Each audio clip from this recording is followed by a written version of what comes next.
Throughout history, few men have dedicated their lives so completely to the search for hidden knowledge. Manly Palmer Hall, philosopher, mystic, and lecturer, spent decades studying the forgotten mysteries of the ancients. From the temples of Egypt to the secret schools of Greece, from Christian mysticism to Eastern philosophy, Hall uncovered a single timeless truth, that within every symbol, myth, and sacred text lies a map of the human soul. His lectures, writings, and teachings inspired generations of seekers to look beyond the surface and into the unseen world of eternal wisdom. In this video, we explore one of his most profound works, The Occult Anatomy of Man, a journey through the hidden architecture of the body, where spirit and science become one.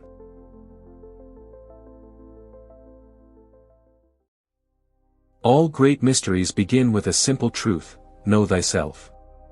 This ancient command, carved upon the stones of Greek temples and whispered in the corridors of initiation, is more than self-reflection, it is the beginning of the path toward enlightenment. For the body, in its divine complexity, is more than flesh and blood. It is a temple designed to house a spark of eternity. From ancient Egypt to the temples of India, from the Gnostic schools of Alexandria to the Gothic cathedrals of medieval Europe, the same principle repeats: the structure of the body and the structure of the cosmos are one. The physical body is a living symbol. Each organ, each limb, each system echoes truths about existence, the soul, and the hidden forces that shape reality.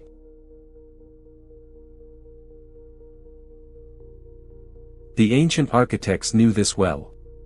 Their cathedrals, pyramids, temples, and shrines were designed not for vanity but as earthly reflections of the human frame. The central chamber of the pyramid, the heart. The high spire of a cathedral, the human spine, crowned by the skull. The dome, seen in countless sacred structures, represents the rounded form of the human cranium, the vault which contains consciousness itself. Thus, the great religious buildings we walk through were always intended as maps of the human body, designed for spiritual instruction and as reminders of the inner journey.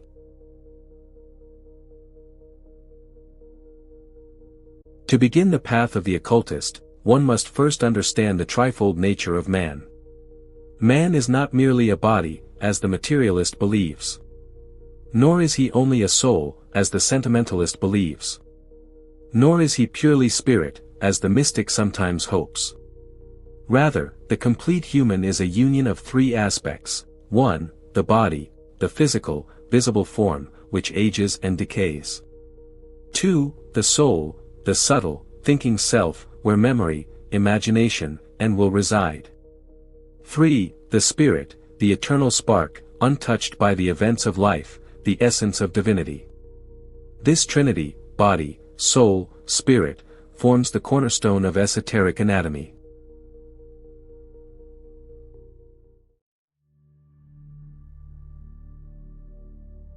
Within every temple, ancient or modern, stands a central pillar, a sacred support connecting the heavens above to the earth below. In the temple of the human body, this pillar is the spine. It is more than bone and nerve. It is the axis upon which the mysteries of human transformation revolve. In occult traditions, the spine is known as the staff of Hermes, the tree of life, the ladder of the mystics. The spinal column connects the higher brain, the seat of the divine spark, to the lower body, the realm of primal instinct. It is a bridge between the mortal and the eternal. Upon this sacred pillar lie 7 invisible stations, known today in the East as the chakras, spinning wheels of energy that regulate the flow of life force through the body. These centers, from the base of the spine to the crown of the skull, govern not only bodily function but also spiritual potential. Each chakra corresponds to both an organ system and a spiritual lesson: 1. The root, survival and stability. 2. The sacral, emotion and desire. 3. The solar plexus, willpower and identity. 4. The heart, love and unity. 5. The throat, truth and expression. 6. The third eye, wisdom and perception.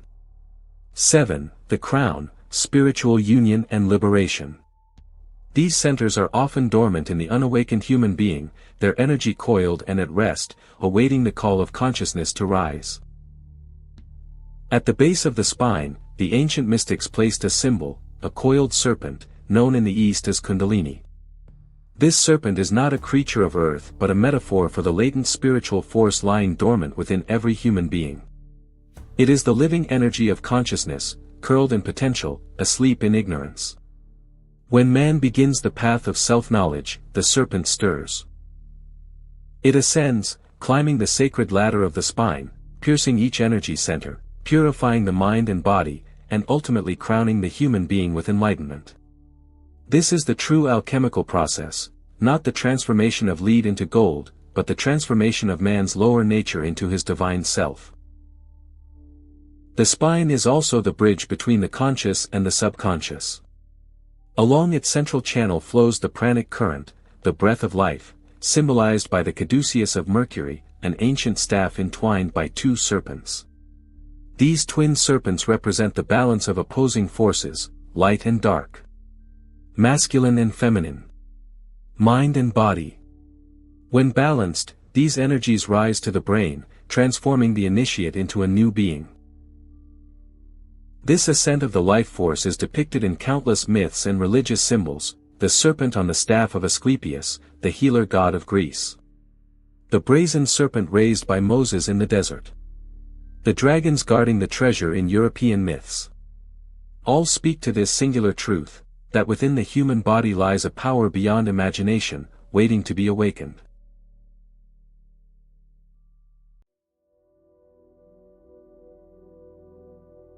As the serpent of awakened consciousness ascends the spinal pillar, it reaches its destination, the human brain, the throne of spirit.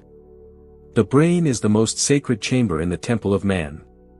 To the mystic, it is the holy of holies, the inner sanctum where the divine and mortal meet. Within the skull lies the mystery of mysteries, the source of thought, imagination, memory, and will. The brain is not merely a mechanical organ. It is the seat of consciousness, the bridge between the invisible world of spirit and the physical plane. Paul writes that the brain is divided into three symbolic chambers: 1. The cerebrum, the great vault, symbolizing the Father, the source of divine intelligence. 2. The cerebellum, the lesser vault, symbolizing the Son, the embodied consciousness, or the thinker. 3. The medulla oblongata, the lower chamber, symbolizing the Holy Spirit, the breath of life, the involuntary and sustaining principle. This trinity reflects the same pattern seen in countless sacred traditions.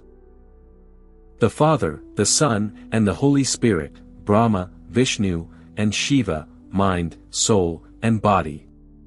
The brain is not just an organ, it is a temple, structured in perfect proportion, designed to reflect cosmic order. At the geometric center of this temple rests a tiny gland, shaped like a pine cone, the pineal gland. This humble organ has been revered across cultures as the seat of spiritual sight. In the East, it is known as the third eye. In Egypt, it was symbolized by the eye of Horus. In Christianity, it is the all-seeing eye atop the pyramid. The pineal gland is more than anatomy. It is the gateway between the physical world and the world of spirit. When dormant, man sees only with the two eyes of the body, perceiving the illusions of the material world. But when awakened, the third eye opens, granting true sight, the ability to see beyond form, beyond illusion, to perceive the eternal truths that underlie all things. Hall describes the pineal gland as the sacred light-bearer, a lamp waiting to be lit by the conscious will. Through meditation, self-mastery, and inner purification, the gland is reactivated, and the light of higher consciousness floods the mind. In the Christian mysteries, this process is symbolized by the transfiguration of Christ, whose face shone like the sun upon the mountain, an allegory for the illumination that comes when the spiritual eye is opened. Opposite the pineal gland, another organ plays a supporting role in this divine awakening, the pituitary gland. This small gland, sometimes called the master gland, governs the physical and chemical balance of the body, but also plays a hidden role in the mystical process. Esoteric tradition holds that when the pineal and pituitary glands are brought into harmony, a bridge is formed between the higher and lower self. The mind becomes illuminated, and the body becomes transfigured. The ancient architects encoded this secret in their temples, statues, and cathedrals. The dome above the altar represents the skull, and within that dome, the unseen spark of the divine light awaits its awakening. The skull itself is the great vault of consciousness. In esoteric symbolism, the skull is both a grave and a womb. It is the resting place of the old self, and the birthplace of the new. The skull appears in the rituals of Freemasonry, in the paintings of medieval alchemists, and at the foot of the cross in Christian iconography, a constant reminder that to awaken to higher truth, the old self must symbolically die so the true self may be born. This is the final secret of the brain. It is not the source of life, but the vessel through which life's eternal light is revealed.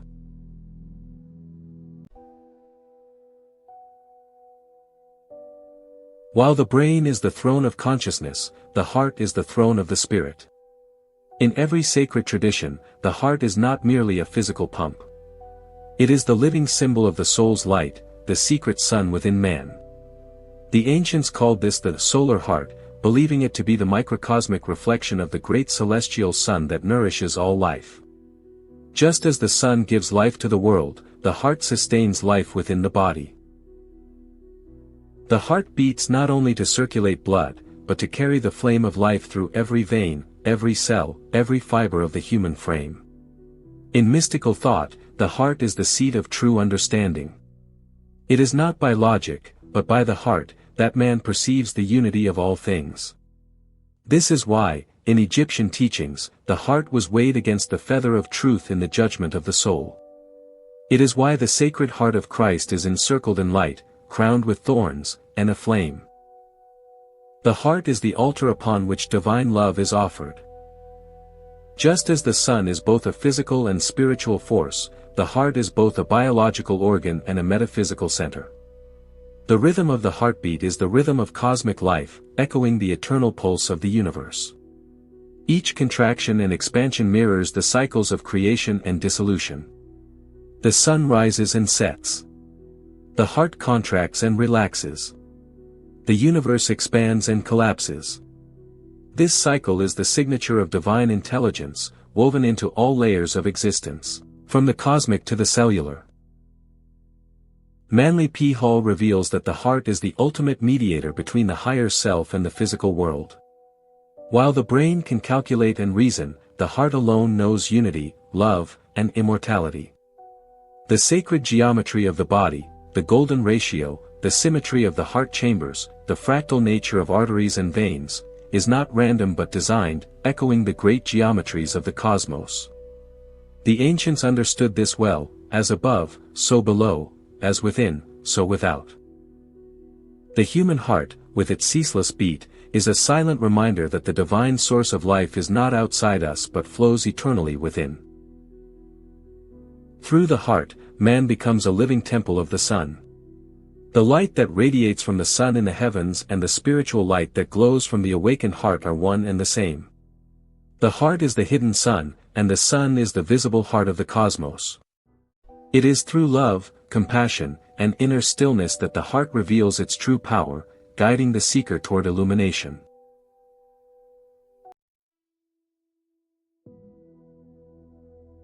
Throughout this journey, we have traveled the hidden pathways of the human body, from the sacred pillar of the spine to the illuminated vault of the brain and down to the eternal flame within the heart.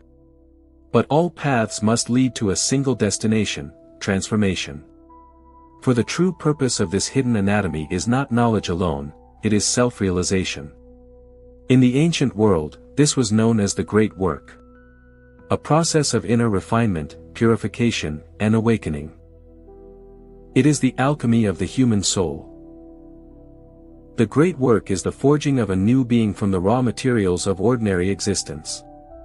The unawakened man lives in darkness, a slave to his senses, ruled by emotion and fleeting thought. But the awakened man is different. He has climbed the ladder of his own spine, ignited the sacred flame in his heart, and opened the all-seeing eye of his higher mind. He becomes a living temple, a conscious bridge between earth and heaven. This is the birth of the twice-born. One who has died to ignorance and been reborn into wisdom. In the secret schools of Egypt, Greece, and India, initiates were taught that the death of the physical body was but a shadow of a greater truth. True death is the death of the false self, the ego, the illusions, the worldly desires. And true rebirth is the awakening of the spirit within. This process was dramatized in myths and sacred rites. Osiris dies and is reborn as Horus. The phoenix is consumed in fire, only to rise from its own ashes. Christ is crucified and resurrected in glory. Each story teaches the same eternal lesson: the inner temple must be built through personal sacrifice, self-knowledge, and the pursuit of wisdom. Manly P. Hall reminds us that the human body is not a random occurrence but a divine blueprint, a map for the soul's evolution. When man completes the construction of his inner temple, he no longer fears death, for he has seen beyond it. He no longer seeks power over others, for he has mastered himself. He no longer searches for external truths, for he has become a living revelation. The temple is built, the light is kindled, and the journey returns to its source. The greatest secret of the occult anatomy is this: the body, the soul, and the spirit are not separate. They are one, different expressions of the same infinite intelligence. And when man truly knows himself, he knows the universe. As the old wisdom declares, man is the measure of all things. For in knowing the temple of the body, we glimpse the architecture of the cosmos. In understanding the rhythms of the heart, we hear the pulse of the universe. And in awakening the mind's true eye, we witness the eternal light, the light that has no beginning, and no end. This is the occult anatomy of man. A path not written in stone but inscribed upon every heartbeat, every breath, every thought. A mystery not hidden in books, but waiting to be uncovered within the silent chambers of your own being. The temple is not built with hands, but with awareness. And you, the seeker, are both the architect and the eternal occupant.